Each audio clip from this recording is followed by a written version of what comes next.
We are coming on the air with the first big dismissal of Trump 2.0. The Homeland Security Secretary reassigned, and the president picking a replacement to take the lead on one of the most important issues to his political career. Why it happened, and what else we're learning behind the scenes. Then moments ago, we're about to hear from the Defense Secretary, too, at the Pentagon as we take you live to the Middle East with the new developments on the war on Iran. Plus, our own Tom Yamas here to break down his exclusive one-on-one with the Iranian foreign minister. Here's a piece. Are you afraid of a U.S. invasion in your country? What he's telling Tom about the possibility of boots on the ground in Iran. Plus, why Britney Spears' team says she's in for a long overdue change after an alleged DUI arrest. And then in tonight's original, how countries attacked by the U.S. are preparing to play in the U.S. ahead of the World Cup and some other tournaments. This is a big one in the sports world coming up a little bit later on in the show. Hey, I'm Hallie, and tonight we are waiting to hear from Defense Secretary Pete Hegseth for some updates on the war on Iran. You're looking live now at where that news conference is set to begin any minute down in Florida. We're going to bring that to you live when it happens. But we want to start with the extraordinary move from President Trump firing the head of Homeland Security, tapping a Republican senator to replace Kristi Noem. She's been a key figure, a controversial one, in carrying out the president's mass deportation push. Interestingly here, you saw the tweet by, well, I guess it's not a tweet, it's a Truth Social, but, you know, same kind of vibe here, happening right as Noem was getting ready to speak live at a planned event, mostly reading prepared remarks. And the president is now picking the United States Senator from Oklahoma, as you see there, Markwayne Mullin, to fill Noem's role. Noem is going to become like a different kind of role, this envoy-type role. Apparently, it didn't even exist before now, but she's still thanking the president for that nonetheless in this post online. As a White House official tells us, Noem's handling of the 2 U.S. citizens killed in Minnesota, plus a $220 million border security ad campaign, and allegations she cheated on her husband, among some others, is what led to her finally getting the axe in this moment. All things that came up in her heated hearings on Capitol Hill. You saw them here this week. Sources tell us the president wasn't happy about those either. Under your leadership, Ms. Noem, a disaster. What we've seen is innocent people getting detained that turn out are American citizens. So, Secretary Noem, at any time during your tenure as Director of Department of Homeland Security, have you had sexual relations with Corey Lewandowski? Mr. Chairman, I am shocked that we're going down and peddling tabloid garbage in this committee today. Now, Noem's firing is really the first time we've seen in the second term the president oust one of his cabinet members. That's different than what we saw in the pace of his first term, right, where there were at least 10 cabinet members, top advisors getting fired or forced out. Gabe Gutierrez is tracking all of this. We mentioned it briefly, but I think it's worth reiterating. There was also this really expensive ad campaign. If you watch TV, you probably have seen it, like in your life, if you watch sports or whatever, that featured, you know, the secretary on horseback, for example. You're seeing it here, touting what Homeland Security was doing. Sounds like the president wasn't thrilled about the fallout from this either. Yeah, no kidding, Hallie. Look, that ad campaign, some $200 million, and during her testimony, the secretary said that the president had not only acknowledged it, but had approved of that ad campaign. We got strong pushback earlier today from the White House saying absolutely not. Yeah. And really, this had been building for the last several days. And we're also getting, a statement from an administration official about what led to Secretary Noem's firing, and it was scathing, Hallie. If we can put it up there on the screen, talking about Kristi's drama sadly overshadowed and distracted from the administration's extremely popular immigration agenda, which will continue full force. So, how is it going to continue under Senator Mullin, potentially soon to become Secretary Mullin from Oklahoma, a Republican? Seemed like this whole thing went off in like a matter of 2 hours, basically. And we heard from him not too long ago on Capitol Hill. Let me see if I can play a little bit of that if the team has that ready. She was tasked to do a very difficult job, and I think she has performed the best she can do underneath the circumstances. So what is this? What does the agency look like? The department look like under Secretary Mullin? Well, look, he's very loyal to the president. President Trump saying that, he will take over at the end of this month, although that requires Senate confirmation, which the White House says it's working towards. And you see right there, Senator Mullin, he's from Oklahoma. By the way, he's a member of the Cherokee Nation. He's a very close ally of President Trump. He's would have been up for re-election this year. He's been in the Senate for the last few years. Before that, he was also in the House. And he is seen, according to the president in his post, as a MAGA warrior. material. So certainly trying, hopefully, it's hoped by this administration will bring a certain level of professionalism to this. And a couple of things to add, Hallie. You know, earlier this week, you mentioned the president not happy with Secretary Noem's testimony on Capitol Hill. We're also hearing from two sources familiar with the call that he had a contentious phone call with Corey Lewandowski, the Noem aide, who's been linked to her with allegations of a romantic relationship. He had a contentious call, the president did, with Lewandowski earlier this week after her Senate testimony. So this has certainly been building for several days, but really, Hallie, for several weeks with the fallout from the shooting of 2 American citizens in Minneapolis. Certainly, there were disagreements between Secretary Noem and other members of the administration, including Border Czar Tom Homan, and it looks like the president had had enough. Can I do 2 super quick questions to you, lightning round? Number 1, if you're going to talk about Corey Lewandowski, I think worth noting, too, he's been in the president's orbit for over a decade now, right? Instrumental in that first run? Oh, certainly. Corey Lewandowski, I mean, he's not like some guy in the who just called up. 2016 campaign. Yeah. Oh, no, certainly. He was, you know, president's campaign manager during his first run, one of several, but certainly in his political orbit since 2015, and then, yes, became a special government employee in the Department of Homeland Security, top advisor to Kristi Noem, and now we also understand, according to an administration official, that he is expected to leave DHS as well. Other thing, too, I know we're not running like a whip count yet, I assume, on Senator Mullen here, but is it expected that he'll get through his confirmation process to become the next secretary? Well, at this point, look, yes, the margins are tight in Congress, of course, but Senator Mullen has deep relationships in Congress, seen, you know, very well respected among definitely his Republican colleagues, but certainly, you know, given, you know, seen by many Democrats as at least more professional in many of their eyes than Secretary Noem. So look, the White House says that they're going to try to work to confirm it as quickly as possible. It looks like that may have played into the reasoning for why the president chose him, that he may have a smoother path to confirmation than some other potential choices. Gabe Gutierrez, thank you very much. Appreciate you. Now to the war on Iran. I want to pull this up. We're expecting to hear quite literally any minute from the defense secretary in Florida here, with new video released by the military appearing to strike Iranian helicopters and planes. Our Tom Yamas sat down exclusively with the Iranian foreign minister. But before we get to that, Courtney Cuby's with us really quickly. What do we think we're going to hear from the secretary? We're hoping that we get an operational update. I think it'll be less from the secretary and more of that kind of information will come from Admiral Brad Cooper. He's the one you see on the screen there. He's the commander of U.S. Central Command. We expect some details from him. Let's listen in. Court's going to listen with us. Of U.S. Central Command. We just had a chance to spend a couple of hours together, better part of 2 hours, going through the entirety of this operation, Operation Epic Fury. And Admiral, I want to thank you for everything you do and your incredible leadership, for your dynamic thinking, the way you're attacking this problem set on every level. In just days of Operation Epic Fury, you and your team have delivered nothing short of devastating, precise strikes, taking out the better part of Iran's Navy, making it combat ineffective, neutralizing missile sites and launchers, and establishing total dominance over the skies we fly over and seas we fly over. Our forces are executing with unmatched skill, and the mission is advancing decisively. This is the kind of no-nonsense, results-driven warfighting that America demands. And you're delivering it in spades. You are the man for this moment. Admiral Cooper, on behalf of the President, the Department of War, and every American watching, I want to thank you for your outstanding job you and CENTCOM are doing. Keep pressing the fight, and we are with you all the way. A few thoughts before I hand it over to the Admiral for an update. Iran is hoping that we cannot sustain this, which is a really bad miscalculation for the IRGC and Iran. You see, there's no shortage of American will here.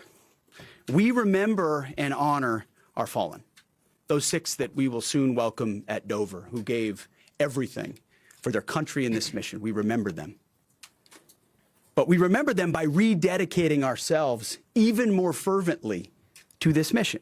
Our commitment to our mission objectives only increases as our advantages continue to increase. We've got no shortage of munitions. Our stockpiles of defensive and offensive weapons allow us to sustain this campaign as long as we need to. Again, our munition status only increases as our advantage increases. Our capabilities, We have only just begun to fight, and fight decisively. Having a chance to hear from Admiral Cooper. If you think you've seen something, just wait. The amount of combat power that's still flowing, that's still coming, that we'll be able to project over Iran is a multiples of what it currently is right now when you add up our capabilities and those of the Israeli Defense Forces. And we have no shortage of authorities. The Admiral knows we have clear objectives with maximum authorities on the battlefield. The dumb, politically correct wars of the past were the opposite of what we're doing here. They had vague objectives with restrictive, minimalist rules of engagement. No more. Our authorities, his authorities, CENTCOM's authorities through the president and myself are maxed out. Our capabilities are overwhelming and gathering still, as are those of our Israeli partners. Our munitions are full up, and our will is ironclad, which means our timeline is ours and ours alone to control.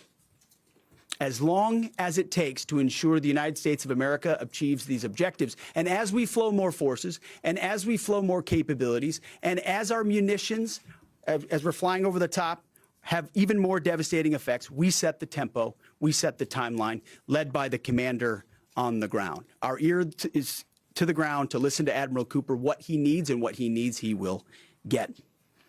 We are built for this fight, and we are in it to win it. And we have the right commander in the lead. So I'll now hand it over to Admiral Brad Cooper to give you an update right here from CENTCOM. Admiral. Mr. Secretary, first, thank you very much and good afternoon, and welcome to U.S. Central Command Headquarters, America's Warfighting Headquarters. It's great to be here alongside the Secretary and representing the more than 50,000 men and women in uniform currently executing Operation Epic Fury. So, Mr. Secretary, first, thank you very much for your leadership and support and the very clear vision and objectives that you've given us to allow us to use overwhelming force against the Iranian terrorist regime. And thanks to all of you for attending today, and welcome to Tampa. We are now starting our 6th day of a historic mission to eliminate Iran's ability to threaten Americans. We are, if I could channel my inner Navy officer, we are at full speed ahead in executing orders given by leadership in Washington. The President and Secretary Hegseth have been crystal clear in their expectations, and we are at a high level of execution. As described by the Secretary and earlier this week by me, U.S. combat power is building as Iranian combat power declines. Our air dominance allows us to hit Iran's center of gravity with overwhelming power and reach. A couple of examples. In just the last 72 hours, America's bomber force has struck nearly 200 targets deep inside of Iran, including around Tehran. And in just the last hour, U.S. B-2 bombers dropped dozens of 2,000-pound penetrator bombs targeting deeply buried ballistic missile launchers. Notably, we've also struck Iran's equivalent of Space Command, which degrades their ability to threaten Americans. Then, if I just look back over the last 24 hours of the operation compared to where we were at its start, ballistic missile attacks have decreased by 90% since day one. Drone attacks have decreased by 83% since day one. Having said this, we remain vigilant. Our strikes against the Iranian Navy have intensified. You may have heard the President say just a little while ago that we have sunk or destroyed 24 ships. That was true at the moment. We're now up over 30 ships. And in just the last few hours, we hit an Iranian drone carrier ship, roughly the size of a World War II aircraft carrier. And as we speak, it's on fire. The President gave us another task, to raise or level Iran's ballistic missile industrial base. So we're not just hitting what they have, we're destroying their ability to rebuild. And so as we transition to the next phase of this operation, we will systemically dismantle Iran's missile production capability for the future, and that's absolutely in progress. This is going to take some time, but our forces are well supplied, as the Secretary said, and we are absolutely ready to prosecute this mission decisively. Our combined joint forces have relentlessly destroyed Iran's air defenses over the past few days, and they've continued hunting for more systems to kill. Our air defenders are operating at the very top of their game. I couldn't be prouder, shoulder to shoulder with our partners in the region in many cases, providing the most integrated air defense network in Middle East history. We are fighting to win. Through combined U.S. and Israeli combat power, we will continue decimating Iran's ability to project power outside its borders. And if I can just conclude by saying a strong salute to the brave men and women who are out on the pointy edge of this, really doing exceptional work. I just couldn't be prouder, and I know the American people share in that same pride. So thank you very much. Absolutely. And with that, we'll take a few questions. Yeah, right here. Sir, appreciate it. Admiral, I wanted to ask, or Mr. Secretary, the Ukrainian president said today that the U.S. has asked for specific capabilities to deal with Shahid drones, Iranian drones. Can you guys talk about what you asked for, and has there been any surprises from Iranian capabilities that you guys have seen in the past 6 days? Go ahead. We're very familiar with Iranian's capabilities, and as you might imagine, we planned for it right from the outset, and I feel good about what the plan was. Like any good organization, we adjust as necessary to meet the environment, and we've made those appropriate adjustments. Absolutely. Right here. Thanks, Secretary. I had two for both of you. One, was an American pilot shot down today in Iraq? And two, I've heard reports that there's enriched uranium stored in Isfahan. I've also heard reports that there's not a lot of bombing there. Is that on purpose? Do we believe there's enriched uranium there? And would we ever send special forces to secure it? As CENTCOM pointed out, that those reports of an F-15 being shot down are false. As you can imagine, Iran is doing everything it can to peddle in lies, deception, and inflation of numbers in reality, mostly to propagandize to their own people. Right? They've shut down the internet. They're hoping they can convince their own population that they're having success. One thing one of their leaders said recently is that 500 Americans have been killed, they claim. These are lies. The lies will continue. CENTCOM will continue to debunk those lies. So, and as often is the case in conflict, first reports are often wrong. As it pertains to nuclear material and things like that, one of the objectives the president has always said is that Iran will not have a nuclear bomb, nuclear capabilities, but we would never disclose what we will or will not do inside operational plans. So Admiral Cooper's got a plan. We're working that plan, and targets will be struck or not struck according to what we want to achieve. Yeah, right there. Secretary Hegseth, the president said earlier today in an interview that he would like to have a say in who's the next leader of Iran. Is this an expansion of your military objective? Do you view it that way? And additionally, you spoke earlier today about how previous leaders have drawn resources from our hemisphere to the Middle East. Mm-hmm. How do you avoid that? Well, there's no expansion. Ultimately, I think the president's having a heck of a say in who runs Iran, given the ongoing operation we have. So there's no expansion in our objectives. We know exactly what we're trying to achieve. I think today's a great example of what this War Department is capable of doing. I was just in another part of Florida today where we announced, America's counter-cartel conference. 18 countries coming together from Central, South America, and the Caribbean, coming together to fight cartels. That is something that is ongoing.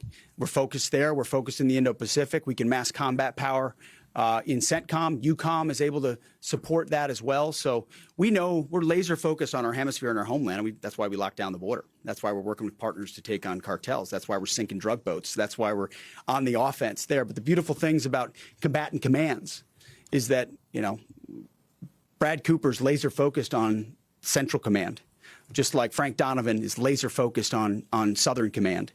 We can do both. That's what a global power can do. Ultimately, this issue of Iran's nuclear pursuit and their unwillingness through negotiations to stop it was something President Trump has said for a long time needs to be dealt with. And after 47 years, he's doing something that no other president was willing to do. And we're doing it overwhelmingly, and we're doing it decisively, while also in other parts of the globe having the desired effects. I mean, take, for example, what we displayed yesterday, the Iranian ship in the Indian Ocean, sunk by Indo-PACOM, another combatant command, who coordinated with us in order to make that happen. So America's reach is global. Our focus here, though, these missions are narrow, they're scoped, and Admiral Cooper is well on his way to ensuring that we reach those objectives. Right here, yes, sir. What condolences for the troops killed.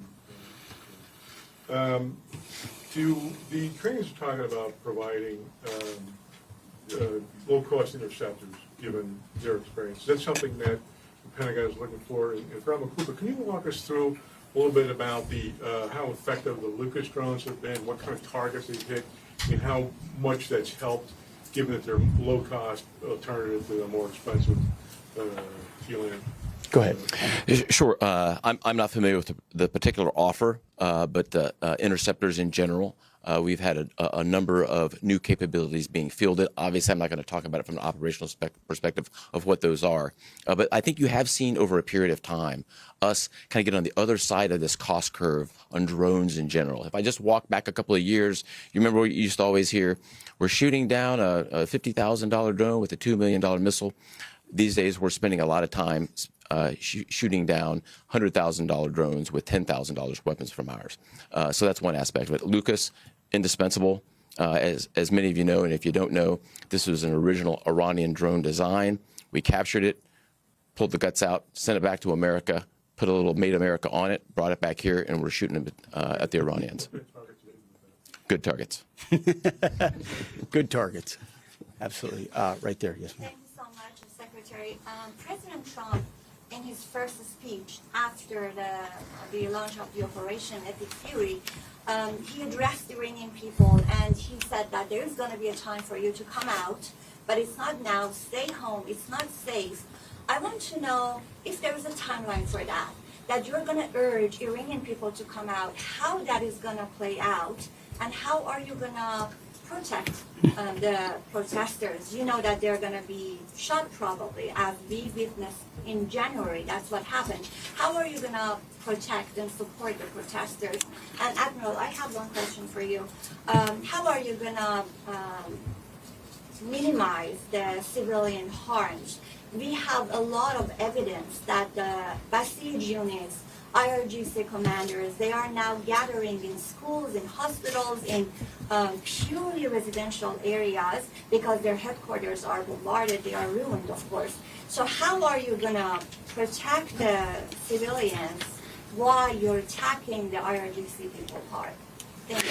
I would just say on the protests, obviously the Iranian people showed a lot of courage in those protests, and we saw the Iranian regime was revealed for what it is in the way they reacted to that. The world saw that. No one's done more than President Trump to reopen the opportunity for those who want a free Iran to do so. Ultimately, it's common sense, as he said up front.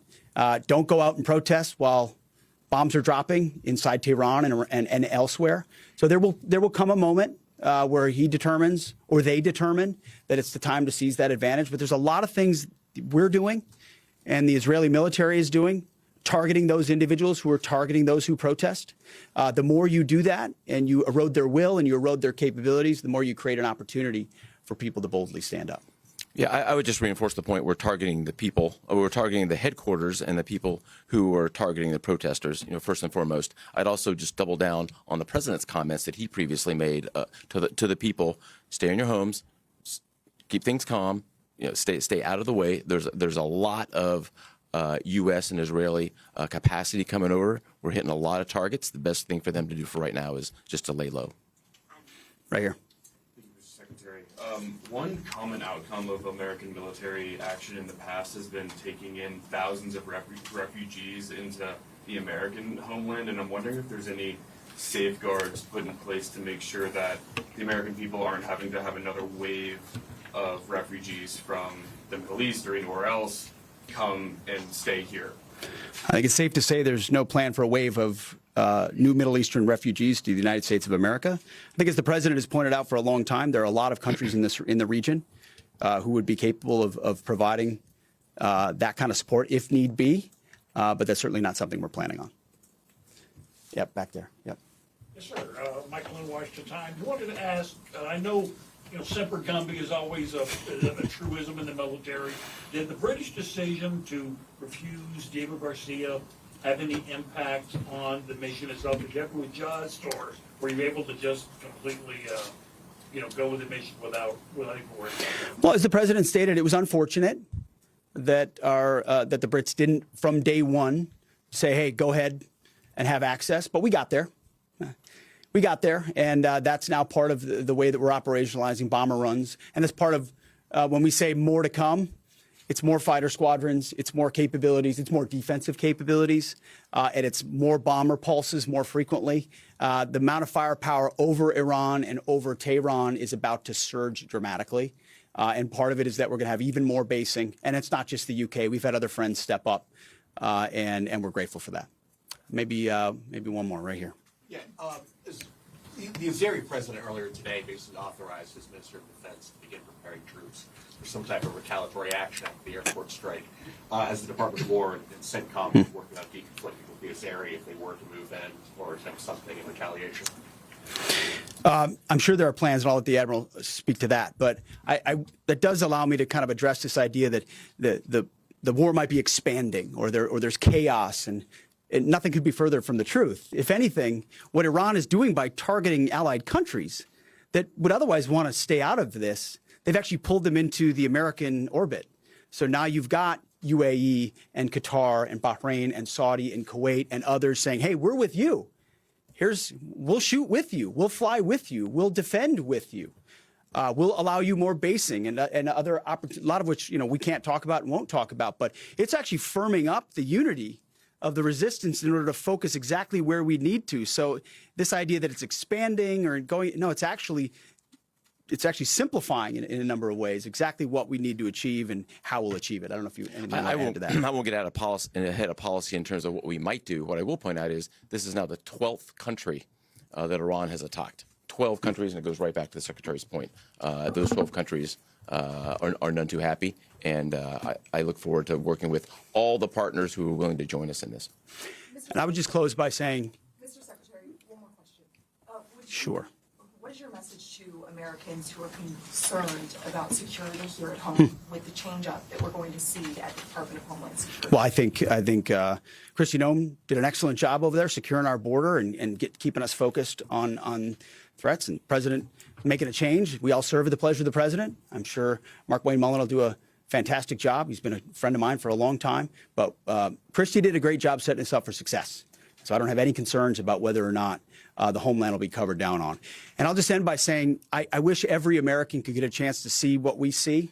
I had a chance to go into the control room, into the Tactical Operations Center, go see these young men and women that are doing this, the dedication that they show at every level, the way they've refined their craft. I was talking to a young colonel who's iterating on how we target and how we find and fix different aspects of what the Iranians are trying to do. If they don't know what they're up against. And if they think they've got it solved for, they're wrong. And ultimately, the combination of our ingenuity, the skill, the professionalism, the discipline, and then the sheer weight of the capabilities of the U.S. military, what you're going to see may look routine. It may start to be like, oh, another boat. Oh, another launcher. Oh, another drone facility.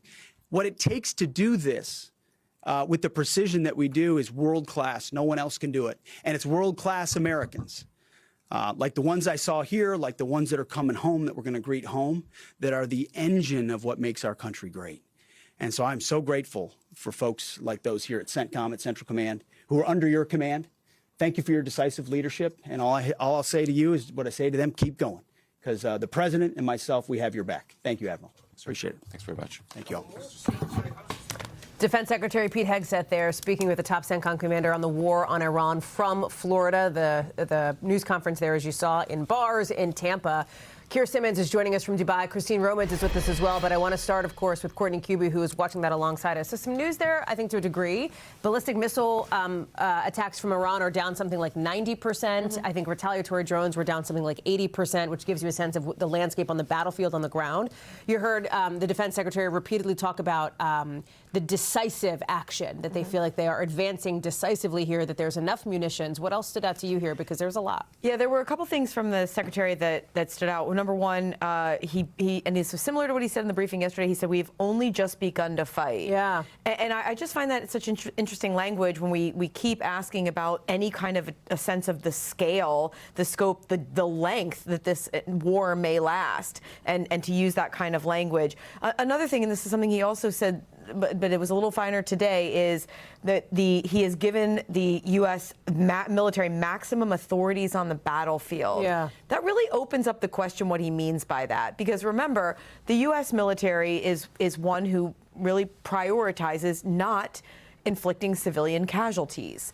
And so I don't know what he means by that. I think that's something that we need to follow up on. It's curious to me. He has spoken a lot about unleashing the warfighter and not having them, as he has put it, stupid rules of engagement. So but some of the facts that we got out of Admiral Cooper, the commander of CENTCOM, as you mentioned, we heard about the attacks being down. The U.S. has now sunk over 30 ships. Do you think that's a result of Iran starting to run out of munitions? Do you think this is a result of just it's probably launchers. They're hitting. The U.S. has hit a lot of their launchers. They just physically can't launch things anymore. But one thing they have been able to consistently do is drones. And so interestingly, he said that the U.S. has hit an Iranian drone-carrying ship. So we hadn't heard that yet. Also, like, this is something that we've been watching, we've been expecting, but Admiral Cooper directly laid it out that the U.S. is explicitly targeting Iran's ability to produce more missiles and drones, saying that he's going after Iran's industrial base. So that's another one. Again, we expected that. The other thing that I was a little surprised that he said is Admiral Cooper said that the U.S. is targeting headquarters and people who attack protesters. So to date, we have been hearing about the U.S. focusing on the military, the Iranian military and their missiles. We had not heard about them specifically targeting individuals. That seemed to be something that the Israelis were more focused on. That is a super interesting point. You also heard the Secretary talk about how the President, he gave the President a lot of credit for leading a lot of this here, too. Unsurprising, perhaps, to hear from the Defense Secretary. Court, thank you very much. Kira, let me go to you, because something else that we heard from the Secretary, and you heard it at the end there, this conversation that you and I have been having over the course of the last several days here, which is Iran's attacks on other countries as well. And you heard the Secretary say that what Iran is doing by targeting these allied countries is pulling them into the American orbit, which I think speaks to part of the escalation of war in the region here, too, Kira. It does, and Arab countries like where I am in the UAE, Qatar, Saudi Arabia are furious with Iran. I mean, they've never been allies of Iran, obviously. Some have been more understanding, I think you could say. I mean, the Qataris, for example, share a gas field with Iran, so that's inevitable. The Omanis, but they're all really not happy with the way that they've been targeted.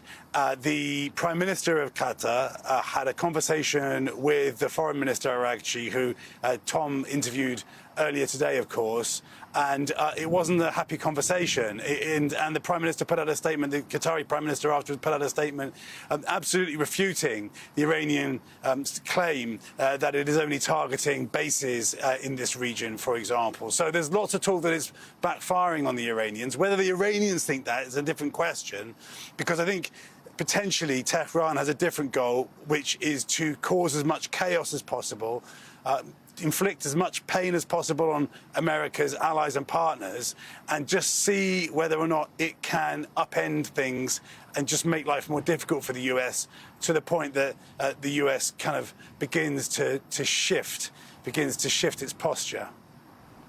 When we talk about the evacuation, the Americans who are in the region who are looking to get out, this is also a storyline you've been following for days now, Keir. Have you noticed a shift on that front? Has there been, in your view and in your analysis and reporting, any kind of pivot to prioritize getting those folks out?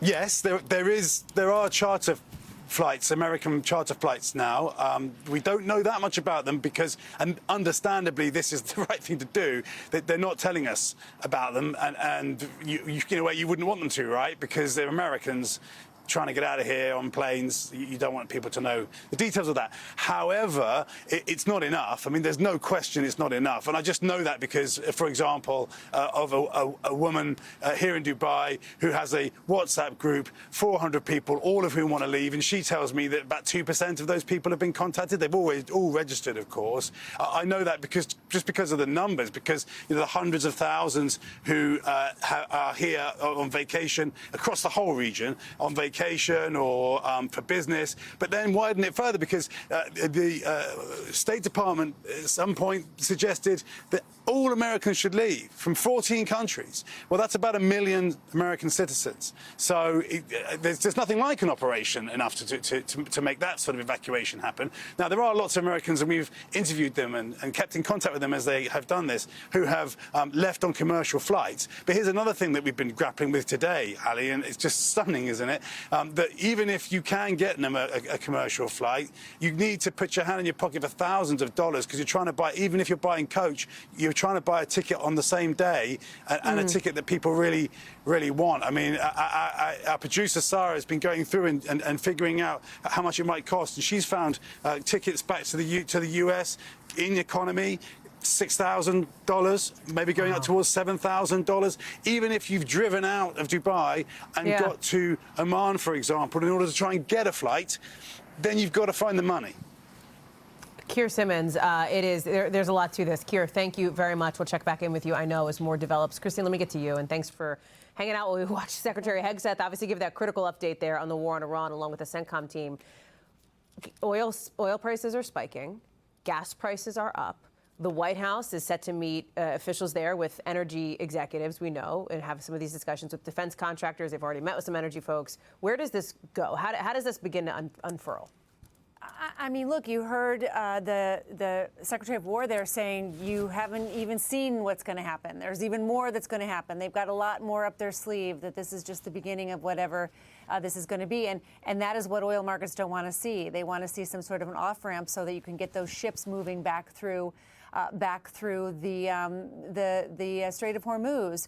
You've seen gasoline prices spike because oil prices are spiking, and oil prices spiking again today, right up here near $80 a barrel, the highest since July 2024. And the president, in an interview with Reuters, said that he's not concerned. I don't have any concern about it, he said. And then in the Oval Office, he also said this. Gas prices are the lowest they've been in many, many years. It is now below $2.30 a gallon in most states, and in some places, $1.99 a gallon. At $1.99, you haven't seen that for a long time. It was at $5 under Sleepy Joe, $58 a barrel. Yeah, nobody can believe it. Okay, so that is what he has said in weeks and months past. Over and over and over again, the White House has said that falling gas prices, falling oil prices are a sign that inflation has been defeated under this president. And now this is what he's saying today in the Oval Office. And yesterday, my administration announced decisive action to help keep down the oil prices, including offering political risk insurance for tankers transiting into the Gulf. As you know, pretty dangerous territory.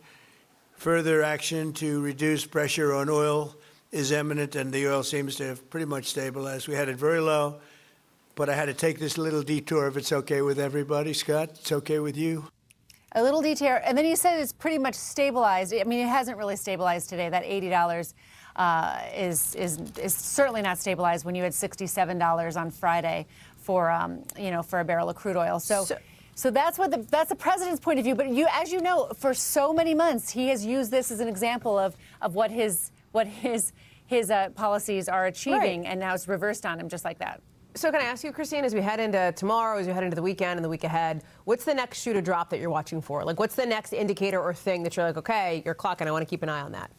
I'm keeping an eye on when these ships are going to start moving through the Strait of Hormuz. And if they don't, I'm watching when there will be the storage facilities in the region are getting full. Now what are they going to do? They're going to have to stop producing as much, even as OPEC Plus wants to be producing more to try to mitigate higher prices. So it's a little bit of there's a lot of things working at cross purposes here.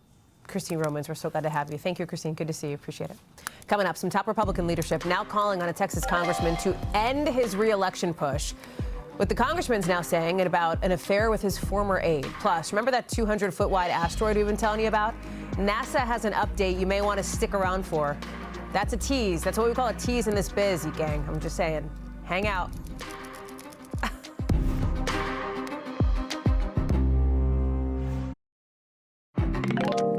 So top Republican leaders on Capitol Hill are now calling on a congressman from their own party in Texas to stop running for re-election after he acknowledged having an affair with a staffer. Watch. You know, very, very direct, Pags. I made a mistake, and I had a lapse in judgment, and there was a lack of faith, and I take full responsibility for those actions.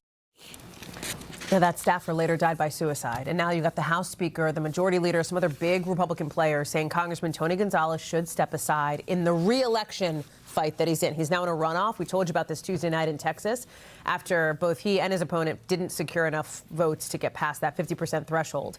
NBC News is out to the congressman's office for comment. We haven't heard back yet. Let me bring in Julie Sircon on Capitol Hill because you talk about this story, Julie. A couple of important notes here. Number one, they're not asking him to leave Congress. Republican leadership wants him to stop running for re-election.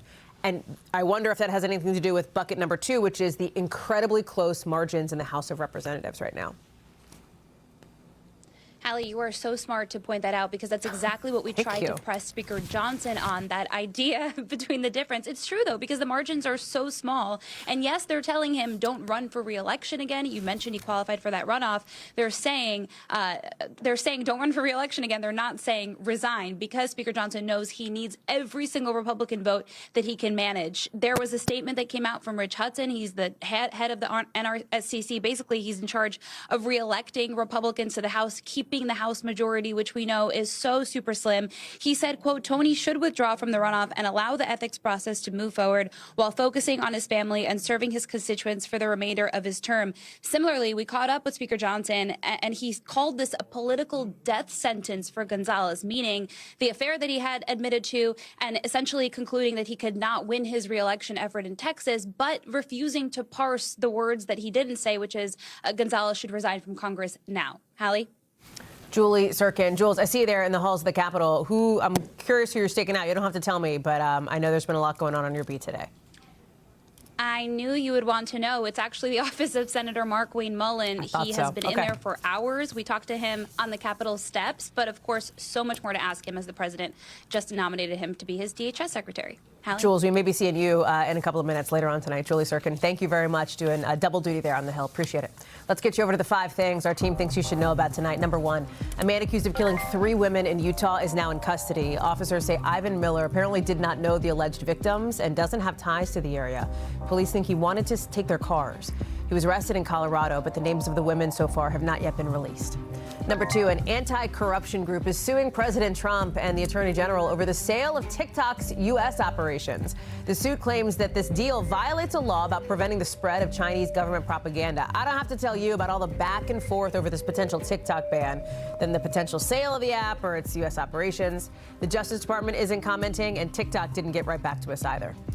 Number 3, new video shows Massachusetts police officers saving somebody from freezing water. He was trapped, so it's tough to see here, but you see his hand sort of on their wrist. They're pulling him. He was trapped between a dock and a boat. Couldn't get himself up. Get that under you as best as you can. I'm not letting you go, okay?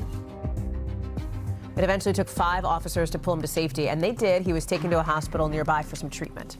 Number 4, you know that 200-foot wide asteroid we've been telling you about that was like, I don't want to say it was maybe gonna hit Earth. There was like a tiny fraction of a chance it's not gonna, right? And NASA says the asteroid's not gonna hit the moon either. So this is, some good news, okay? Some good news tonight. It's gonna miss by 13,000 miles in about 10 years. So for your future planning. Number 5. Women's sports history is about to be made at Madison Square Garden. Next month's PWHL game between New York and Seattle is sold out. 18,000 fans in the seats, which would set the record for a pro women's hockey game. Why do you think so many people are interested? Well, I don't know. Did you watch the Olympics? Because wouldn't you go? So interesting. Team USA winning the gold medal, of course, at the Winter Olympics. Just incredible. Much more to get to coming up tonight, including our colleague Savannah making a return to the Today Show studio. We'll bring you her message as the search for her mom continues.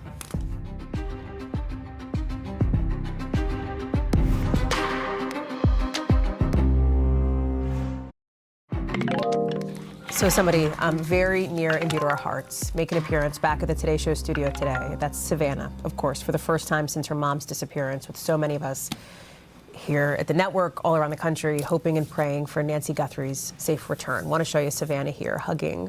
She was walking out. She was being just so gracious and hugging those that we love so much in the Today Show studio, saying Savannah has the intention of coming back to the show. They just don't know when that's going to happen. We're in this storm, and we're not out of the storm, but there's a light somewhere, even in the midst of the storm. And I think her coming here and just being able to be with us and for us to be able to hug her, I think it's a step, right? Mm-hmm. I don't know what's ahead of us. We don't know what's ahead of us, but all I know is it is a step. Of course, Nancy Guthrie has been missing unbelievably and agonizingly now for more than a month, since February 1st. Obviously, officials say they're tracking details, they're tracking leads, they're trying to get a break in this case, but one still has not yet emerged after her apparent abduction. Obviously, if you have any leads, there's a number you can call, 1-800-CALL-FBI. Liz Kreutz is on the ground for us in Tucson, and boy, you know, one thing, it's you know, you see the flowers, you see the support from people in Tucson. You know that support has been reflected, you know, in Washington, in New York, all around the country for Savannah. So to see that emotion, I think it was really resonant for so many. Absolutely, Hallie. We know from our Today Show team there that it was a very emotional morning with Savannah returning and greeting the whole Today Show team, like you saw in those images, hugging person after person. She thanked everybody for their work over this past month, telling her mother's story. And according to the Today Show, she gave brief remarks. She says, "I wanted you to know that I'm still standing and I still have hope and I'm still me. And I don't know what version of me that will be, but it will be." And she said she has every intention of coming back to the show. She didn't give a timeline, but she says, "I don't know how to come back, but I don't know how not to. You're my family, and I would like to try." And Jenna Bush also talked about that visit this morning. Take a listen. She said the yellow flowers and the pens, all of your prayers, she feels them. She depends on them. She said, and she has said this to me before during all of this, but her pastor said, and I think she wouldn't mind me sharing this, he said, you know, God is our last resort. And she said, no, God has always been my first resort. And I can tell you, Hallie, being here, we are just by the house, and we continue every single time we go by Nancy's home to meet a new person, another person who's either a Tucson resident or somebody who's just visiting that said, I had to come by the house and pay my respects and say a prayer, drop a flower, drop a card. People across the country just continue to tell us that they are thinking and praying for Savannah and her family. So many people are doing so. Liz Kreutz, live for us in Tucson. Liz, thank you. Thank you for being there. Thanks for the reporting. I appreciate that. NBC News covers hundreds of other stories every day, and because it can be tough to read or watch or listen to them all, our bureau teams have done it for you. This is what they tell us is going down in their regions in a segment we call The Local. Out of our Midwest bureau, one pilot was killed in a deadly plane crash in Illinois. You can see the aftermath here. First responders say the plane was flying in some foggy weather when it took off to Chicago from Wisconsin. That's when it went down. Nobody in the homes was hurt. Also tonight, out of our Southern bureau, take a look at this. Firefighters fighting a huge warehouse fire in Miami, ripping through it there. Look at that smoke just billowing in the air. It's still, you know, they're still trying to get a handle on it even tonight. They're telling people stay away from the area. It's not clear if anybody was hurt. And out of our Northeast bureau, take a look at this seal in Boston at an aquarium. Playing with a rubber ducky. I'm looking at something. Okay, do we reference how Move Over Punch, the seal with the rubber duck, is in town? It's not quite Punch the Monkey level, but maybe to you, if you love rubber duckies, it's very cute. The trainers say the duck helps keep the seal mentally and physically sharp. He's apparently been loving all the attention. It's cute. It's very cute. We don't have to compare it to Punch. It's adorable in its own way, and I think that's great. Coming up tonight, much more to get to, including a pretty unique problem in the world of sports now. How countries that have been attacked by the U.S. are handling having their teams play in the U.S. A preview of what that could look like next.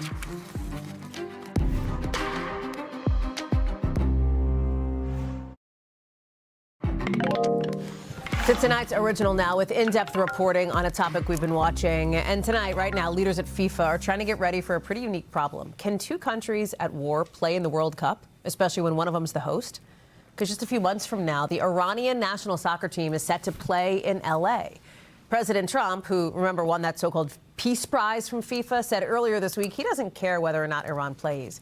But there may be a model for this approach in baseball, with Venezuela getting ready to go to bat on American soil for the World Baseball Classic in their first tournament since the capture of Nicolas Maduro. Some members of that team talking with our George Solis. We've all heard the iconic line, "There's no crying in baseball." this may be the exception. That's the Venezuelan national anthem playing on U.S. soil in West Palm Beach, Florida, as the country's baseball team plays an exhibition ahead of the World Baseball Classic, a global showdown of talent and national pride.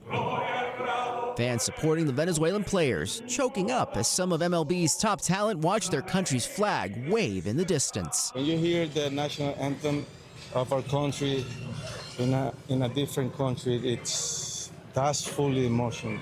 The team's appearance comes with heightened uncertainty back home following the U.S. capture of Venezuela's authoritarian leader, Nicolas Maduro. Boston Red Sox catcher and first baseman Wilson Contreras telling us about the emotion in the locker room. You're talking to your teammates here from the country. What's the morale been like? I mean, I think that's a huge inspiration for us. Whatever happened over there, I know it was for the best. To see Venezuela waving his flag everywhere in the world. What feelings are you feeling seeing it wave there today? I almost cried. That's why manager Omar Lopez says the World Baseball Classic is so much more than just a tournament. The only thing that I can do is just control what I can control, which is work in baseball. And after that is pray for everybody, pray for every single family, and pray for the entire world. A world that's increasingly on edge with the United States striking Iran.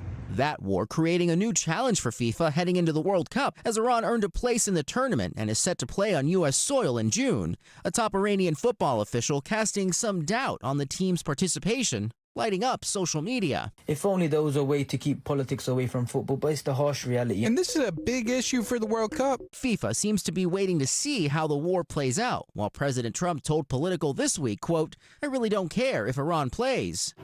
Back at the baseball park in West Palm Beach, team assistant manager, Venezuelan legend Victor Martinez, says not everyone is keen to talk about the political impact. No, we don't talk about that, man. We just worry about baseball. Venezuela's fans here say baseball is the great unifier. All people in Venezuela, we are like together. The sport makes all together. Is there a hope that you can all go back one day to visit the country? Yeah, of course. Many of the players know what a win this year would mean for their country. Latin people go to the stadium to support us, so I think it's everything for us. The fabric of a nation on display, with each swing echoing back home. George Solis is joining us now. George, it's so super interesting. And when you talk about baseball, you talk obviously Venezuela, Cuba. There's also like tension on that front too. So this goes beyond just Venezuela. Yeah, that's right, Hallie. You might recall there was some reporting that members of Cuba's delegation for the team were actually going to be denied visas, about 8 of them. Now, a person with direct knowledge telling the Associated Press that all of them except one were actually cleared to play. And unfortunately, the team has not done so well in their friendlies here. They've lost both of them. They certainly hope to do a lot better. But getting back to Team Venezuela, obviously a lot of pride, a lot on the line for them. They play their first game against the Netherlands tomorrow here in Miami. Hallie? George Solis, you'll be watching. I know. Thank you very much. That does it for us for this hour. I will see you Sunday on Nightly News and right back here next week on NBC News Now. Thank you, as always, for watching. We've got more coverage picking up right now.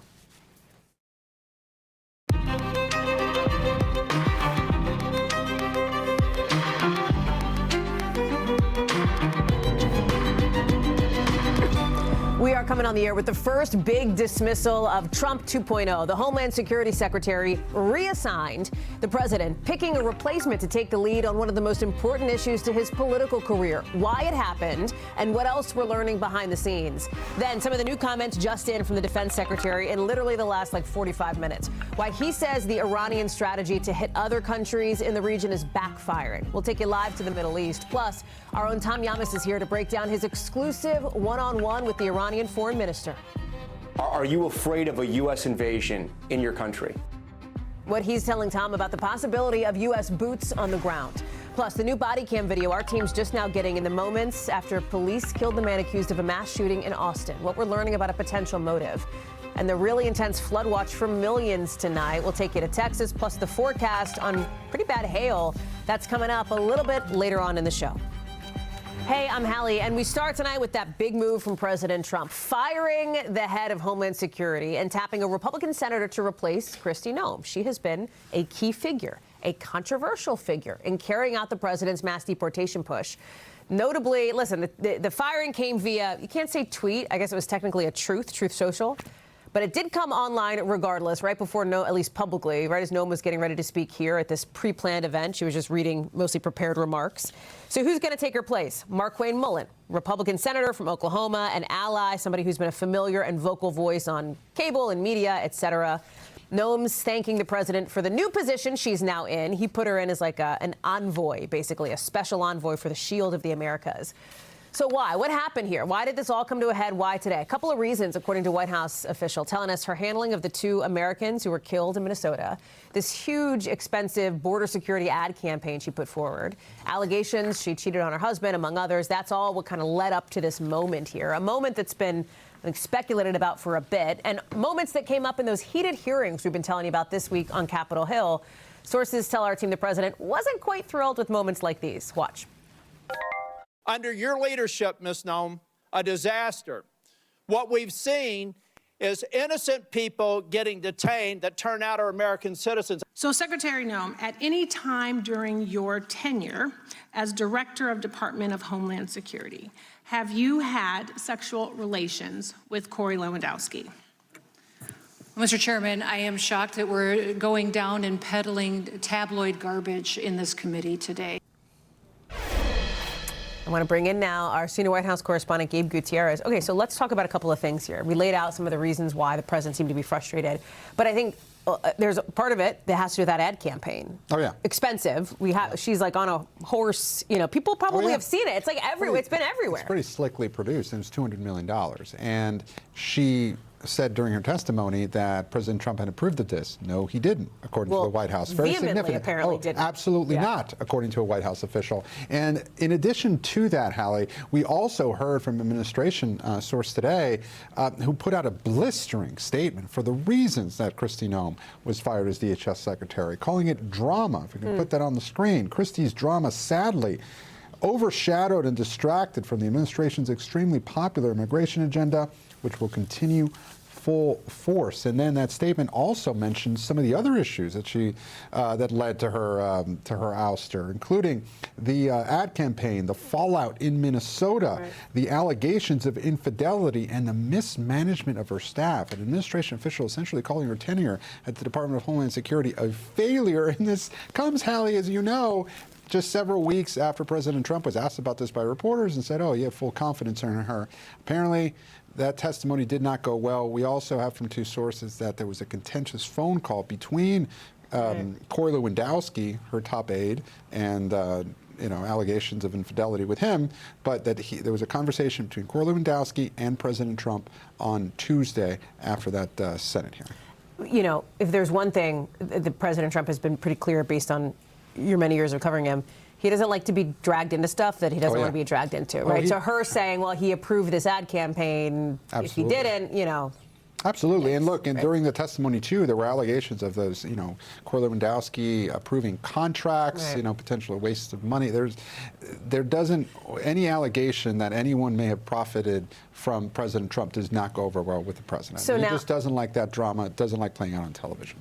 So now you got Senator Markwayne Mullin tapped to lead Homeland Security. What would a Secretary Mullin look like? Like, in other words, he's MAGA loyal. I mean, he's close to the president. He's close with that wing of the party. Very supportive of ICE. Very supportive of DHS. Is seen as not just a MAGA loyalist, but more professional in the job than Secretary Noem was seen on Capitol Hill. There was no love lost between Secretary Noem and many members of Congress. You saw that just the questioning not just from Democrats over the last several days, but also some Republicans.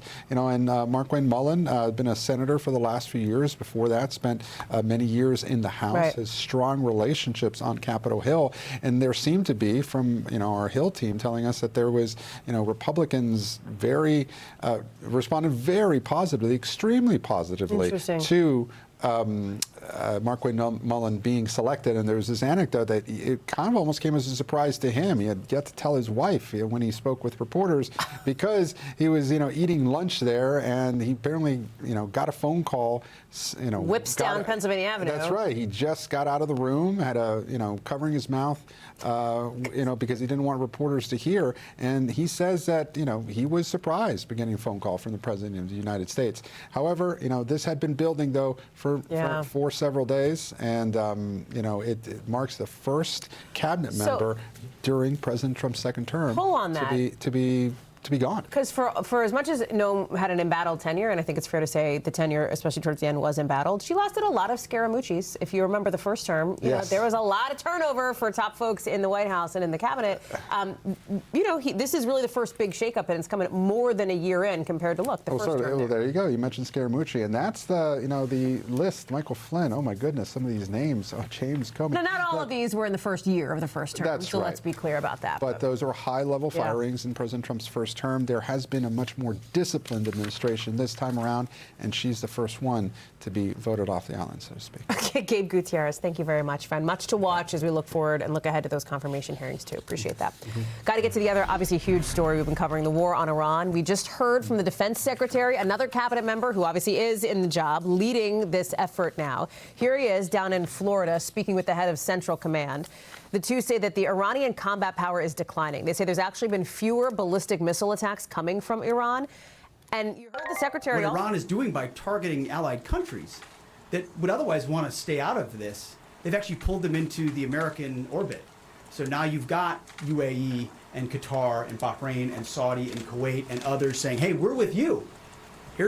We'll shoot with you. We'll fly with you. We'll defend with you. So the secretary there talking about the Iranian strategy now of attacking others in the region like the UAE, et cetera. And here's some new video out from the military now. You can see it released showing apparently Iranian helicopters, planes being hit. And our Tom Yamis, our nightly news anchor, sitting down exclusively with the Iranian foreign minister, who says his country is not asking for a ceasefire, accusing the U.S. of not negotiating in good faith on those nuclear talks last week. He also says his country is bracing for a ground invasion. President Trump has not ruled out boots on the ground in Iran.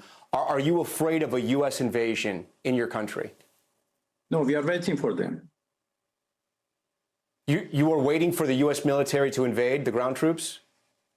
Yes, because we are confident that we can confront them, and that would be a big disaster for them.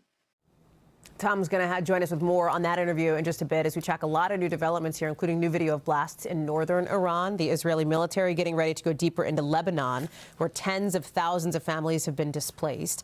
Tehran widening its strikes, too. These are blasts at an airport in Azerbaijan, where that country's president is accusing Iran of terrorism.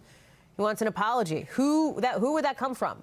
Who would say sorry? We don't even know, considering there's like a power vacuum. There's a leadership void with no supreme leader since the killing of the Ayatollah. And with the Trump administration facing pressure to get people home from the Middle East and to figure out something when it comes to oil prices spiking, leading to gas prices up, too. You see the markets there closing today. Red, red, red. Dow, S&P, NASDAQ. We've got every angle from all over the world, but I want to start right here at home in Washington with our Courtney Kuby, who was watching Secretary Hegseth, got the sort of combat assessment, if you will, and what we have seen consistently now from the Secretary since this war began, which was a level of confidence that the U.S. is being successful. Even bravado, which is interesting. Has not always been met by the uniformed person standing next to him this week. Admiral Cooper did give a little bit. He's the commander of U.S. Central Command. Gave a little bit of detail today about exactly what the U.S. military has been doing with a little, there were bombers that literally just in the last hour or two were flying missions and taking out hardened targets inside missile sites in Iran. But the secretary did get into one of the big themes that we have had now for the last 6 days of this war, and that is exactly what is the end state here. Not just the military objectives, but what is the administration actually looking for here? Is there an effort at regime change? And here's what he had to say when asked specifically about that. Well, there's no expansion. Ultimately, I think the president's having a heck of a say in who runs Iran, given the ongoing operation we have. So there's no expansion in our objectives. We know exactly what we're trying to achieve. I think today's a great example of what this War Department is capable of doing. So again, the secretary not ruling in or out the idea of regime change, but the real question is, the military objectives are pretty clear here, right? Taking out the Air Force, the Navy, the ballistic missiles, potentially the nuclear site, that's not 100% clear. But regime change is not clear. That is difficult to do when you're talking about airstrikes and long-range strikes. President Trump was also talking about this not too long ago late today. I want to play what he had to say about the Iranian military in just the last few hours. And I'm once again calling on all members of the Iranian Revolutionary Guard, the military and the police to lay down their arms. They're only going to be killed. And now is the time to stand up for the Iranian people and help take back your country.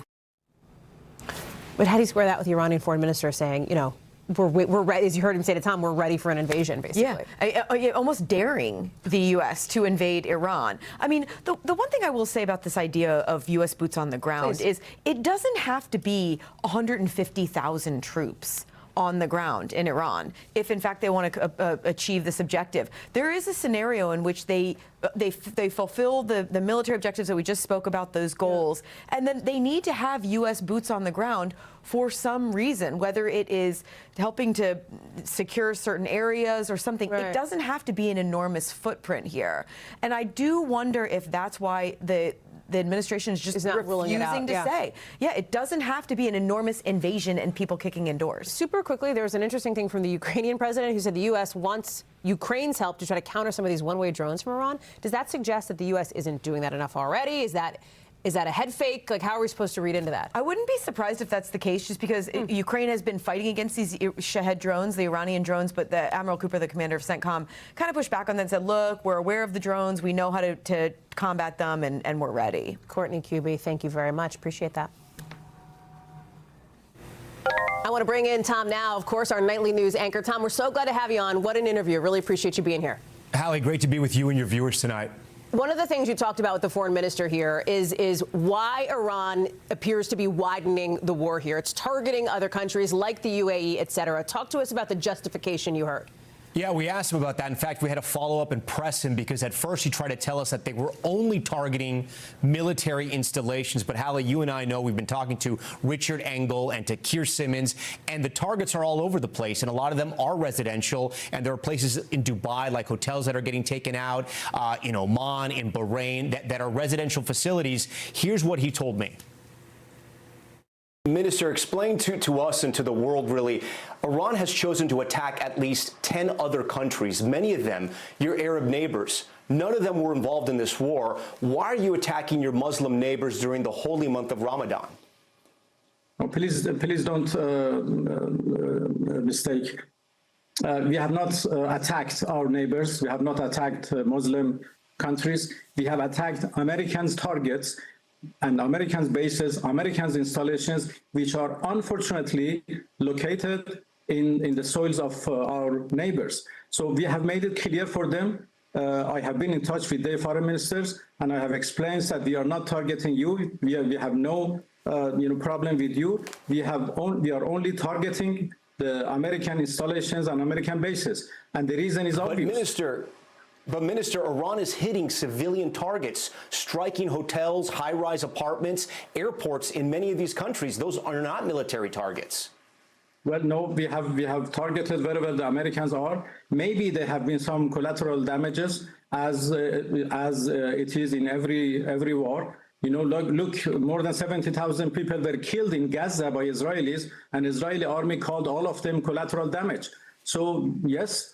There is the possibility of, collateral damages in this situation as well.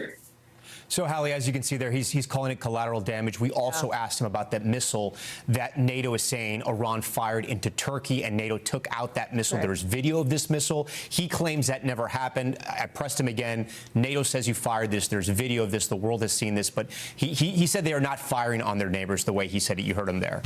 What about the Russia and China factor here? Because that's been one of the big questions, too. You know, Hallie, I was really interested in this because if you look at it, a lot of their neighbors, a lot of the world has condemned Iran for firing on its neighboring countries. But two countries that have stood by Iran are China and Russia. So I wanted to ask them, are you still communicating with them during this time of war? Here's what he said. Are your allies Russia and China helping you? Well, they are supporting us politically and otherwise. Are they supporting you militarily? Well, military cooperation between Iran and Russia is not a secret. You know, we have worked with each other in the past, and that has continued. And will continue. I guess. And they are actively helping you in this war? Well, they have always helped us. So I'm gonna understand that to mean yes, that they are actively assisting you in this war. Well, I'm not going to give the details of our cooperation with other countries right in the middle of the war. So, Hallie, it wasn't a denial there, as you can hear. It almost looked like he was smiling at one point there when I was trying to press him there. So, an interesting factor if indeed China and Russia are assisting them militarily during this war against the U.S. and Israel. There's this other huge piece of intrigue, which is now that the Ayatollah has been killed in the U.S. strikes, we've known that, who becomes the next supreme leader. It's a very secretive process, this temporary council in place. That is obviously a major question. And I wonder, any tea leaves, any hints that you picked up on from that convo? It's not only secretive, it's somewhat controversial because of what's happening right now. There are reports that the front runner, or at least one of the front runners, is the Ayatollah's son. Yeah. Now, if that's the case, the Ayatollah himself, before he was killed, had said he did not want a type of theocratic monarchy, if you will, right? His son is not the heir to become the supreme leader. But I asked the foreign minister if this indeed was the case, and he is the front runner. Here's what he had to say. There are reports that Ayatollah Khamenei's son is a front runner. Is that true? Well, actually, I don't know exact information. There are many rumors around. But we have to wait for the assembly of experts to choose the new supreme leader. So you heard right there, he dodged a little bit. I will tell you this, Hallie, we did ask some questions, and he didn't have clear answers for them, because you have to also understand, when we asked about different leaders and leadership and previous presidents, a lot of them aren't talking. A lot of them are hiding. I even asked him, are you worried about your own life as we speak here in this interview? And he said he's ready to shed blood, but he's aware that everyone could be a martyr in Iran, and that's the mentality. And I don't think he's bluffing, because the U.S. and Israel have killed so many of Iran's leadership, including the Ayatollah. Yeah, dozens of people. Tom Yamas, super newsy interview. Thank you very much for being with us to talk us through all of it. Appreciate that, pal. Thank you. Thank you, and of course, Hallie. more coming up tonight on Nightly News. That's your local NBC station. Tom's going to have more on Top Story, too. It all starts at 6:30 Eastern on NBC. Keir Simmons is in Dubai. And Keir, as we said, newsy conversation between Tom and the foreign minister, who says that Iran is only targeting U.S. military assets in these neighboring countries. You are in one of those neighboring countries, of course. And I know that you have seen some of the fallout. You've seen the scramble of people trying to get out, too. Yeah, and we've heard from, for example, the Prime Minister of Qatar, after a phone call with Foreign Minister Araghchi, who Tom had interviewed there, and the Prime Minister in Doha, Qatar, came out afterwards with a statement and said that his country categorically rejects the suggestion from the Iranians that they're only targeting bases, highlighting, for example, the fact that the airport in Doha has been hit. You've got people like the French Foreign Minister, after a phone call with Araghchi, criticising Iran and criticising not just the attacks by Iran on these countries, but also the neighbouring countries. But also, you've got the foreign minister raising the question of French people who are being held in Iran. So criticism from many different directions, even, and Tom was talking there about China, even from the Chinese, who Wang Yi, their foreign minister,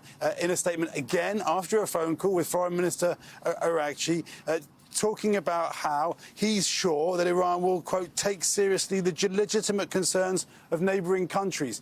That's China's way of saying we don't really like what you're doing to the UAE and Saudi and Qatar and Bahrain. And then what about, you talk about other nations. What about talking about Russia, talking about China? You heard Tom reference it there. A non-comment, kind of, but like with a bit of a wink. And I don't want to read too much into it, but how did you read that? Well, I read it as that they are, it's hiding in plain sight, honestly. They are supporting Iran. That doesn't mean they're sending troops or kind of, fueling the war with weapons immediately, although we have seen planes arrive from Russia, for example, in Iran in recent weeks. And we know that the Iranians have been supplying the Russians with these Shahid drones, which they're now firing on places like where I am. So there's no question there's that strategic relationship. They've got a strategic partnership. It's written down. It's published. It's in public. The Chinese need that Iranian oil, and that passes through the Strait of Hormuz. And I thought another part of the Foreign Minister Araghchi's comments to Tom were interesting, where he said, we're not closing the Strait of Hormuz. Now, of course, Strait of Hormuz is pretty much closed, but I think that's a message to China, because the Chinese wouldn't want them to do that. Keir Simmons, live for us in Dubai. Keir, thank you so much. I appreciate you being out there for us and just so consistent. Thank you. Keir, tee us up. When you talked about the Strait of Hormuz, that leads us right into this conversation with Kristi Noem here, who I want to bring in now. As Christine, we talk about the Dow taking a dive. The price of oil is up. The price of gas is up, too. We have some graphics we'll show on screen as you're talking through it here. But, like, boy, and Keir nailed it, right? So much of this is coming down to this critical waterway. What happens there? And I know that that's something you're watching for. Absolutely, and you've seen, normally you have, I think, 80 ships a day going through there. It's the narrowest, it's like 21 miles wide, and it is a choreography that happens there every day. And right now, everything's parked. I mean, just parked and not coming through there. And that's why you've got oil prices spiking here, $81 a barrel at the highest since July 2024, and gas prices at $3.25. Look, just yesterday they were $3.19. Last week they were below $3. And you've got a president today who, in front of some soccer players at the White House, saying that he's not concerned really right now about these rising gas prices. That this is all about the success of this mission. Listen.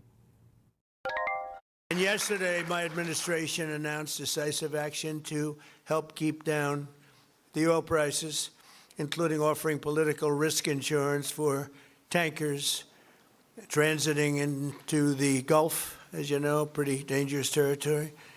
Further action to reduce pressure on oil is imminent, and the oil seems to have pretty much stabilized. We had it very low, but I had to take this little detour, if it's okay with everybody. Scott, it's okay with you? I had it very low, and oil is pretty much stabilized. It hasn't really stabilized here yet, and what everybody wants to know is what's going to happen next. You heard the Secretary of War, Pete Hegseth, saying that more is to come. And the gas, I mean, you talk about the gas prices, Christine, it's just so salient. It's so salient, particularly, as you point out, for this administration and for this president who, markets and gas prices are like really key economic indicators for him. Absolutely. And he has taken credit for falling gas prices and for record high stock markets. And that has been that's just what he does. But he's saying, no, don't look at that for right now, because we've got a detour, he called it.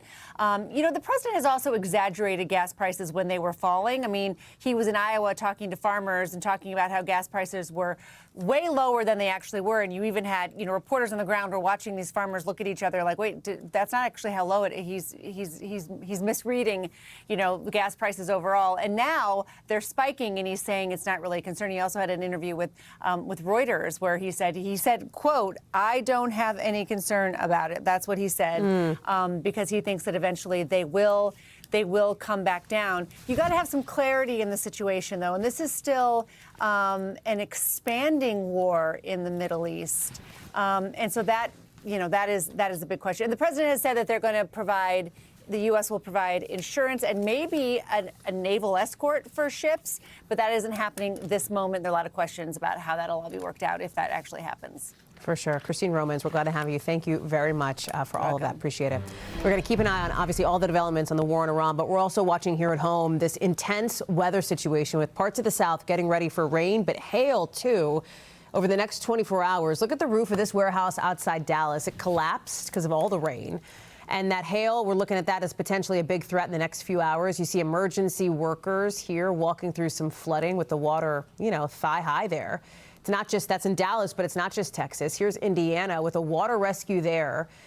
Something like 5 inches of rain slamming the area from Illinois over to West Virginia, with more on the way. We've got team coverage tonight. Bill Cairns is standing by with the forecast, but I want to start with Ryan Chandler, who's live for us in Garland, which is hard hit. We can see it behind you, Ryan. Right. If you want to understand just how hard it rained over DFW last night, look no farther than this scene behind me. It looks like something that may have come after a tornado. But no, we talked to the fire department. This is just the sheer amount of rain that accumulated on this roof, brought the roof down, brought that wall down with 7 workers inside. The fire department said they heard the roof cracking, had to run for their lives. Our affiliate talked to a worker right after this happened. They said that they were maybe preparing for new tenants, had an inspection on Friday. I don't think it's going to pass that, but this could have been so much worse. We talked with the fire department about the quick actions that could have saved lives here. Because anytime in Texas, when you have severe weather threat, there's no telling what can happen. And unfortunately, all 7 were able to get out of the building before or at the time of the collapse.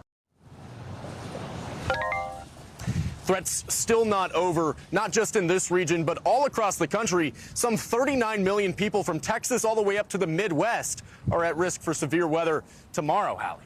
Ryan Chandler, I know you'll be covering all of it for us in Garland. Thank you very much. Let me bring in Bill Cairns. Okay, biggest threat, obviously the next day. Where is it worst right now?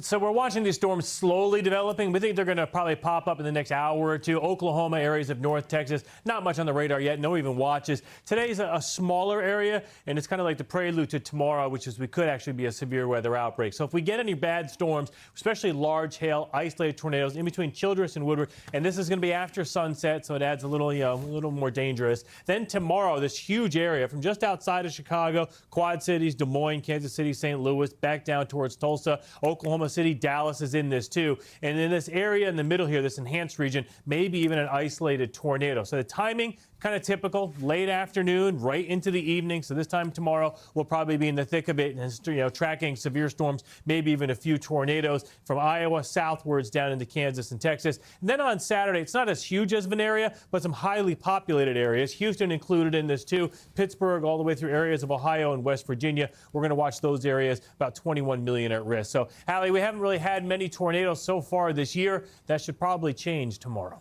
Okay, well, I know you'll be there. I'll be tracking it all. Bill Cairns, thank you very much. Take it back to Texas now, where we're getting a look at new body cam video showing the moment Austin police killed the man accused of shooting and killing 3 people last weekend, with a warning, obviously, that what you're about to see is disturbing. Where is it? Where is it? Who shot?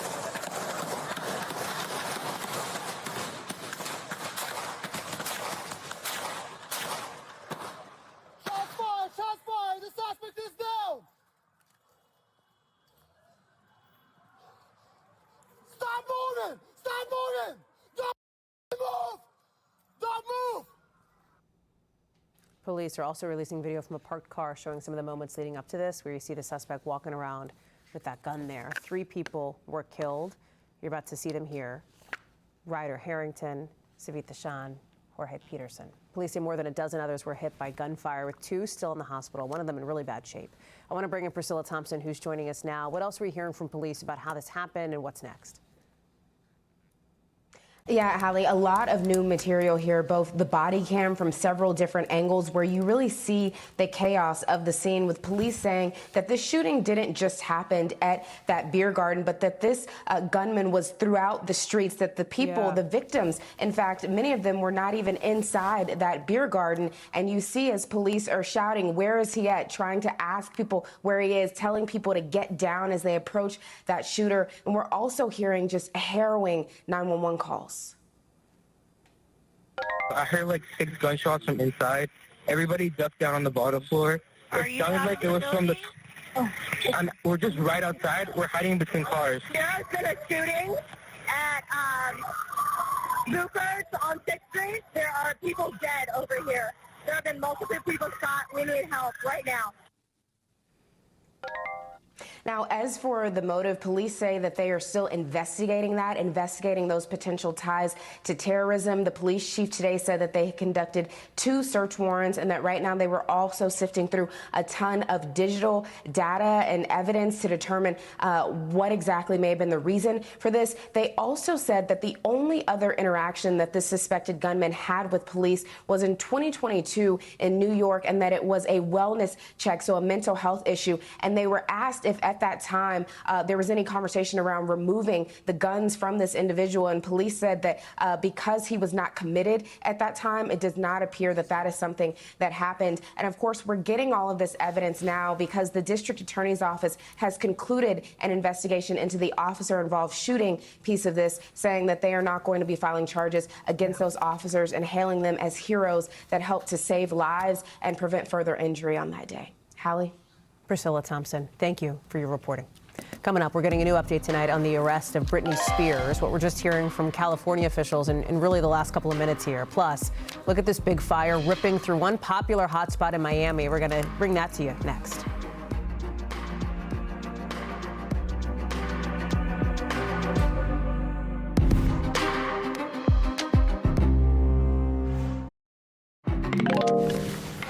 Some developing news tonight. We're just learning from California officials. Britney Spears has been arrested on suspicion of driving under the influence of both alcohol and drugs. Spears was released from custody this morning, with her rep calling the situation an unfortunate incident that is completely inexcusable. That's the quote there. Also saying an overdue needed plan to set her up for success for well-being. Her well-being is something that some fans have been worried about, too. You probably remember seeing videos like these over the past couple of years all over her social media pages. That Instagram account, by the way, is down right now. All of it happening about 5 years after a judge released her from that controversial conservatorship that gave Spears' dad control over her money, career, her personal life for 13 years. Remember that, the so-called Free Britney movement. Camila Bernal is following this story for us. Next court date's in May, right, Camila? Yeah, it's May 4th, and like you mentioned, she was arrested on suspicion of both drugs and alcohol, of driving under the influence of both of these. And we do know, according to our sources, that they found a substance in the car as well. So that is currently being tested. We don't know what that actually was that the CHP found in her car. This all happened at around 9:30 p.m. last night. She was somewhat near her house when you're talking about LA distances, and it was actually another driver that called 911 saying that they had seen a car that was speeding and swerving and braking. And so when officers got there, they were able to perform some of these sobriety tests, and they described it being as her showing signs of impairment. So again, that's exactly why she was arrested. She was taken to jail. She spent the night in jail and was released early this morning. And it's notable because, yes, Britney Spears has been in the public eye. There's been a number of incidents and photos and videos that we've all seen, but this is the first time that she's booked into jail. So really, it's the first time that she is getting arrested, Hallie. Let me take a look at the statement from her rep again. There's a part of it where they say that her boys and her loved ones are going to be spending time with her. Do we know what her life's been like since she came out of that conservatorship? Yeah, it's been about 5 years, and you showed some of the video there of her at her home dancing. In 2023, there was that video with her, which appeared to be with knives, and someone called to essentially have a wellness check at her home. She later said those weren't knives, or real knives at least. So that was one of the first incidents. She had 2 different traffic stops. Some of them were caught on that body cam, so people, again, were paying attention to that. But she was not arrested. It was just traffic violations. She paid those, and that was taken care of. She also had this incident at a hotel here in LA where she sprained her ankle, and she was very upset that paramedics had gone. Again, photos and videos of all of this, you know, all over the internet. There was also a book in 2025 that her ex-husband, the father of her children, released, essentially saying that she had just horrible behavior around her children. She'd said, you know, this is not true. She put a long post on Twitter saying that since her conservatorship, she'd just been trying to have a private life and that she was an intelligent woman. So there's been a lot of ups and downs throughout the years, and that's after her fans fought very hard and very publicly to have this conservatorship removed. Of course, that's been essentially the case since 2021, so about 5 years. And, you know, now people continue to just look out for her, essentially, because you see the comments on a lot of these videos and some of the fans just raising their concerns about what's been going on. You know, the family now says that they're going to take care of her, that she's going to be with her children, and we'll see, you know, what happens over the next couple of weeks. Yeah. Camila Bernal, certainly one to keep an eye out for. Thank you very much. I appreciate that. Much more to get to here on the show, including the pretty wild freezing water rescue in Massachusetts with the new video of how this played out. Plus, an animal and their toys taken over the internet, and it's not Punch the monkey. What we're learning from the seal and the ducky next.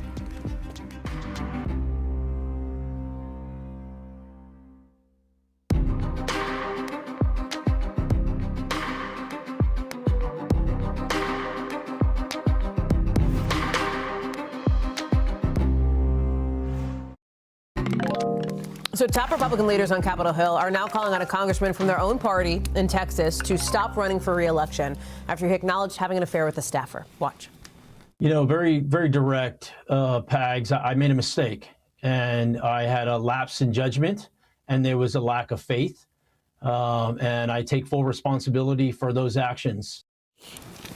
Now, that staffer later died by suicide. And now you've got the House Speaker, the Majority Leader, some other big Republican players saying Congressman Tony Gonzalez should step aside in the re-election fight that he's in. He's now in a runoff. We told you about this Tuesday night in Texas after both he and his opponent didn't secure enough votes to get past that 50% threshold.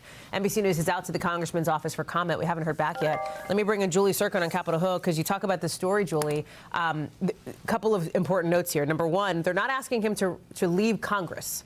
Republican leadership wants him to stop running for re-election. And I wonder if that has anything to do with bucket number two, which is the incredibly close margins in the House of Representatives right now. Hallie, you are so smart to point that out because that's exactly what we tried to press Speaker Johnson on, that idea between the difference. It's true, though, because the margins are so small. And yes, they're telling him don't run for re-election again. You mentioned he qualified for that runoff.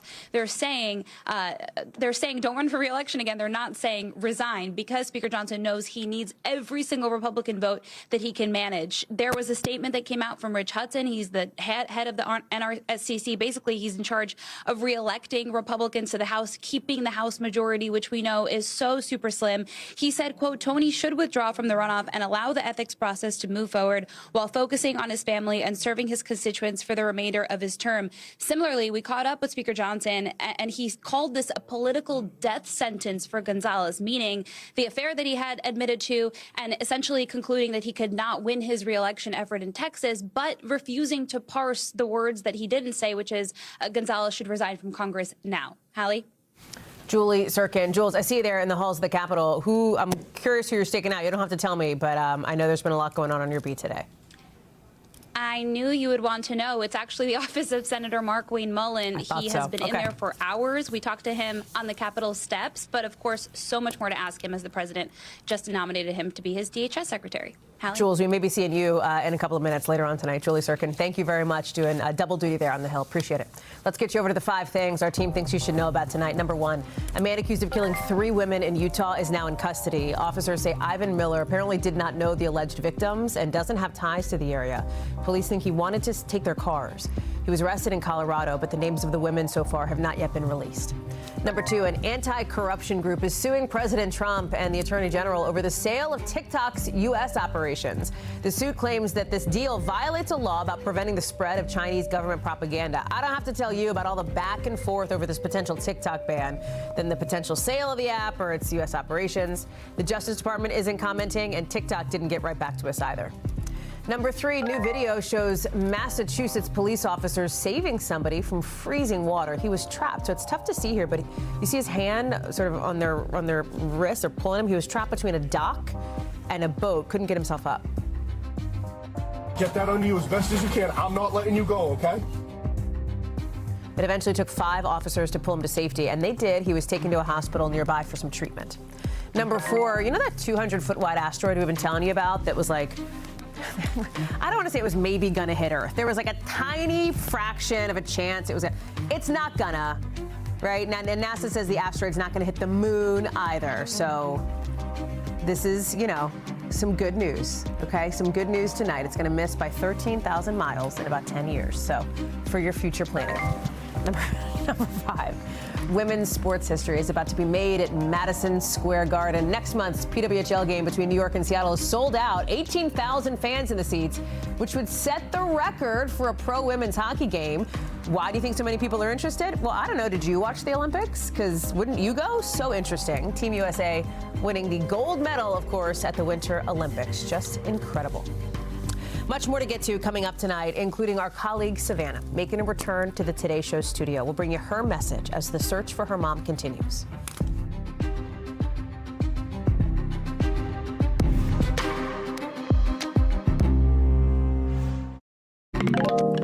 So somebody very near and dear to our hearts making an appearance back at the Today Show studio today. That's Savannah, of course, for the first time since her mom's disappearance, with so many of us here at the network, all around the country, hoping and praying for Nancy Guthrie's safe return. Want to show you Savannah here hugging.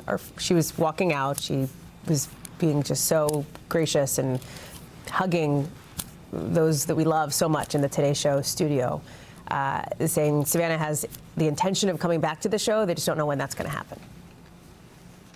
We're in this storm, and we're not out of the storm, but there's a light somewhere, even in the midst of the storm. And I think her coming here and just being able to be with us and for us to be able to hug her, I think it's a step, right? Mm-hmm.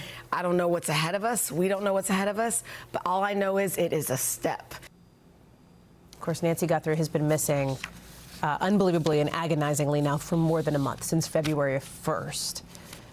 Obviously, officials say they're tracking details, they're tracking leads, they're trying to get a break in this case, but one still has not yet emerged after her apparent abduction. Obviously, if you have any leads, there's a number you can call, 1-800-CALL-FBI. Liz Kreutz is on the ground for us in Tucson, and boy, you know, one thing, it's you know, you see the flowers, you see the support from people in Tucson. You know that support has been reflected, you know, in Washington, in New York, all around the country for Savannah. So to see that emotion, I think it was really resonant for so many.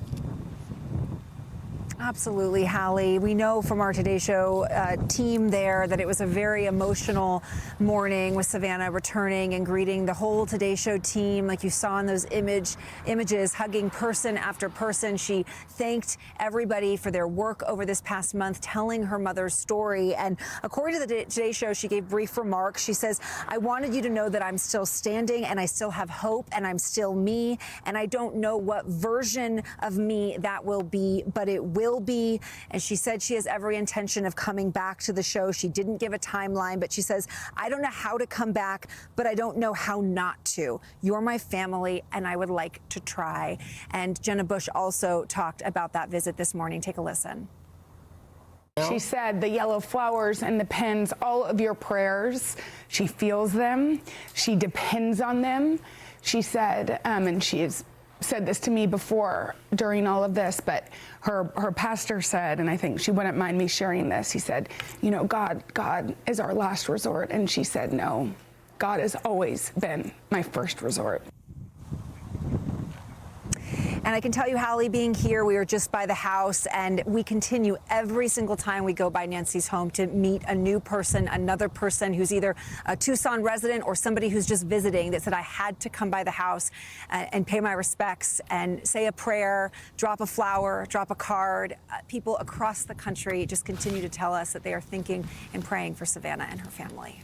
So many people are doing so. Liz Kreutz, live for us in Tucson. Liz, thank you. Thank you for being there. Thanks for the reporting. I appreciate that.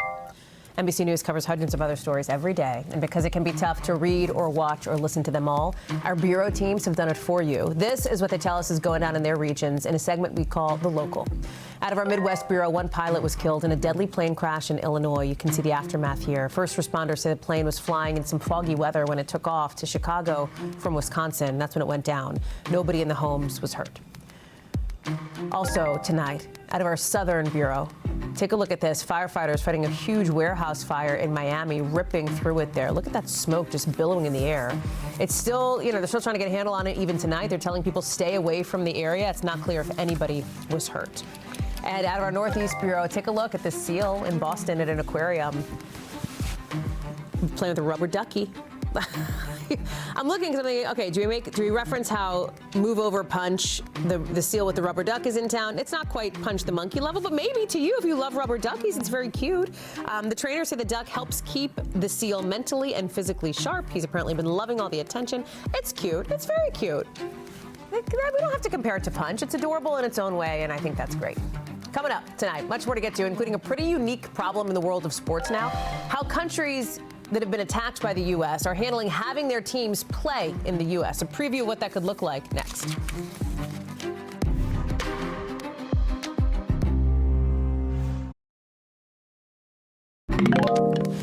To tonight's Original Now with in-depth reporting on a topic we've been watching. And tonight, right now, leaders at FIFA are trying to get ready for a pretty unique problem. Can two countries at war play in the World Cup, especially when one of them's the host? Because just a few months from now, the Iranian national soccer team is set to play in L.A. President Trump, who, remember, won that so-called Peace Prize from FIFA, said earlier this week he doesn't care whether or not Iran plays. But there may be a model for this approach in baseball, with Venezuela getting ready to go to bat on American soil for the World Baseball Classic in their first tournament since the capture of Nicolas Maduro. Some members of that team talking with our George Solis. We've all heard the iconic line, "There's no crying in baseball." This may be the exception. That's the Venezuelan national anthem playing on U.S. soil in West Palm Beach, Florida, as the country's baseball team plays an exhibition ahead of the World Baseball Classic, a global showdown of talent and national pride. Fans supporting the Venezuelan players choking up as some of MLB's top talent watch their country's flag wave in the distance. When you hear the national anthem of our country in a different country, that's full emotion.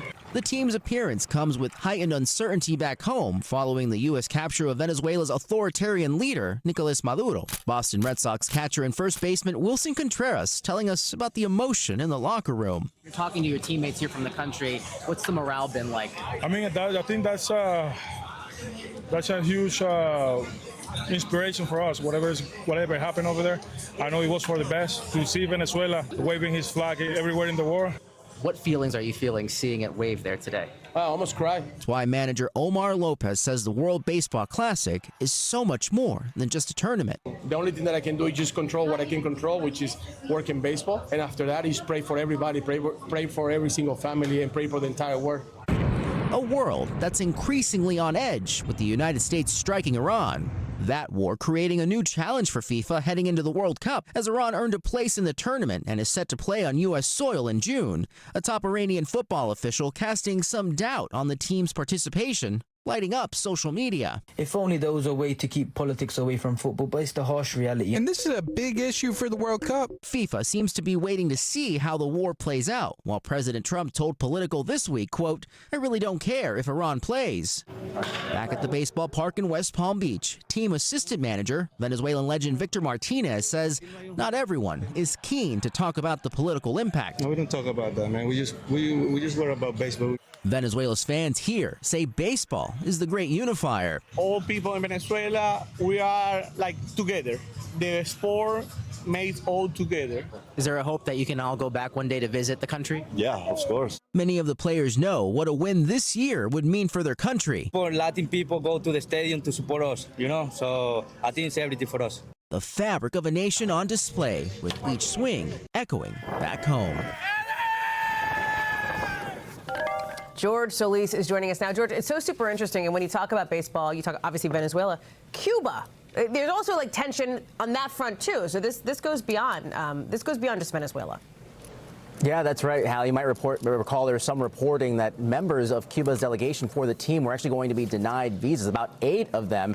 Now, a person with direct knowledge telling the Associated Press that all of them except one were actually cleared to play. And unfortunately, the team has not done so well in their friendlies here. They've lost both of them. They certainly hope to do a lot better. But getting back to Team Venezuela, obviously a lot of pride, a lot on the line for them. They play their first game against the Netherlands tomorrow here in Miami. Hallie. George Solis, you'll be watching. I know. Thank you very much. That does it for us for this hour. I will see you Sunday on Nightly News and right back here next week on NBC News Now. Thank you, as always, for watching. We've got more coverage picking up right now. We thank you for watching. And remember, stay updated on breaking news and top stories on the NBC News app or watch live on our YouTube channel.